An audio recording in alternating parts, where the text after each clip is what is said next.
Morning students, welcome in your Punjabi class. असी पढ़ रहे सी पाठ 9 देश, जो एक कविता है।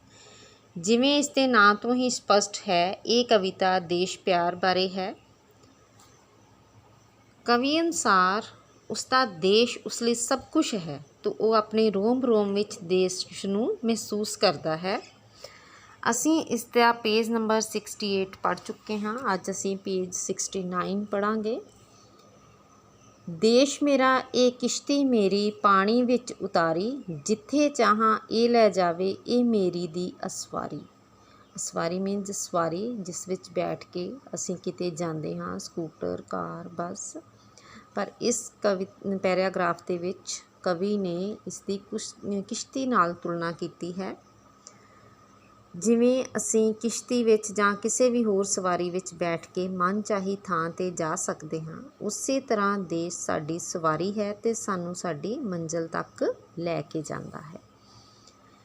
देश मेरा मेरे साहां अंदर ज्यों मरूए दा बूटा, छो के आवे पौण दा बुला, लै महकां दा झूटा। बुला मीनस झोंका, हवा दा झोंका। मेरा देश मेरे अंदर समाया होया है। ये एक खुशबूदार बूटे वांग है, जो अपने नाल छो के जाण वाली हवा नूं भी सुगंधित कर दिंदा है। अर्थात ये हर पासे महकां खिलारदा है।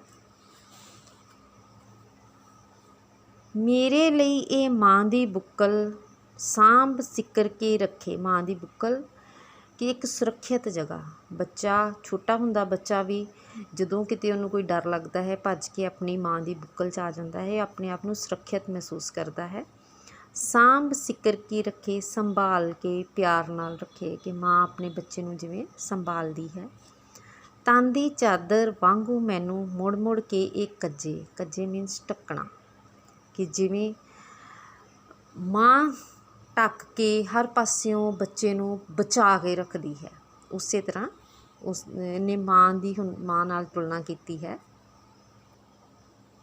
कवि अनुसार देश एक माँ की बुक्कल वांग है, भाव ये माँ वांग प्यार दिंदा है, ते जिवें बच्चा माँ की बुक्कल विच सुरੱਖਿਅਤ महसूस करता है, उवें ये सानू संभाल के प्यार नाल सुरੱਖਿਅਤ रखता है।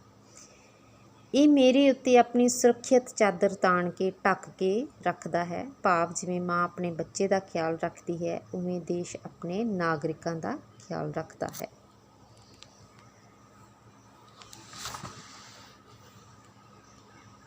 देश मेरा मेरी रूह दा हाणी, तुर तक रस्ते मल्ले, मेरी मिट्टी विच भी इस तों बाहर नहीं कुछ पल्ले।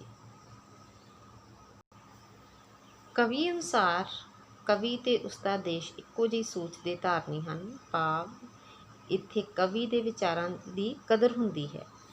ये मेरे तुर अंदर तक समाया होया है।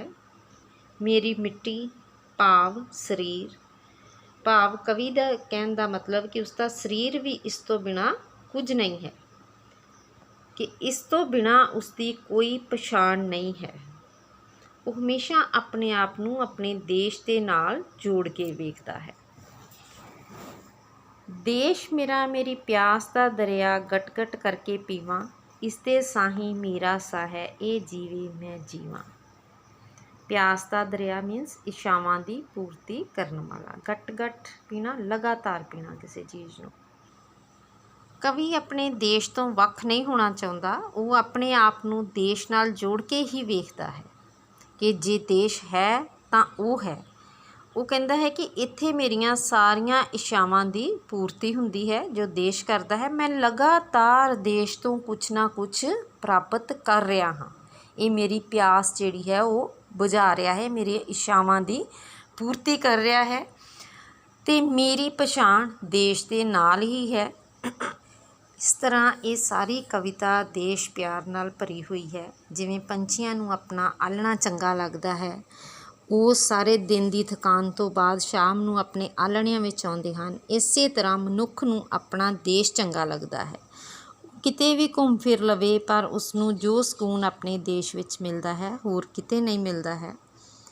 देश रोटी कपड़ा रोजगार वर्गियां लोड़ां पूरीआं करता है, ते देशवासियों नाल एक सभ्याचारक सांझ साडी समाजिक पछाण बनती है। ਤੇ ਸਾਡੀ ਪਛਾਣ ਉਦੋਂ ਹੀ ਜਿਉਂਦੀ ਜਾਪਦੀ ਹੈ ਜੇ ਦੇਸ਼ ਜਿਉਂਦਾ ਹੈ। ਇਸ ਦਾ ਖਿਆਲ ਆਉਂਦਿਆਂ ਹੀ ਦੇਸ਼ ਪਿਆਰ ਦਾ ਜਜ਼ਬਾ ਠਾਠਾਂ ਮਾਰਨ ਲੱਗਦਾ ਹੈ ਤੇ ਸਾਡਾ ਸਿਰ ਮਾਣ ਨਾਲ ਉੱਚਾ ਹੋ ਜਾਂਦਾ ਹੈ।